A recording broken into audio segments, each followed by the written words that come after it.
Host কি ধরনের মানুষ? হোস্টের নাম হ্যারি বেইলি। তিনি এর মালিক। লন্ডনের কাছে সাউথওয়ার্কে অবস্থিত ট্যাবারডিন। তিনি দ্য ক্যান্টারবেরি টেলসের ফ্রেম গল্পের প্রধান মুভার এবং ঝাঁকুনি। তিনি গল্প বলার গেমটি প্রস্তাব করেন এবং ক্যান্টারবারির পথে এটি পরিচালনা করেন।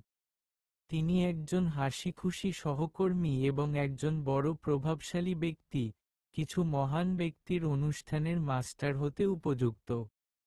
তিনি বক্তৃতা সাহসী এবং একজন প্রভাবশালী ব্যক্তি।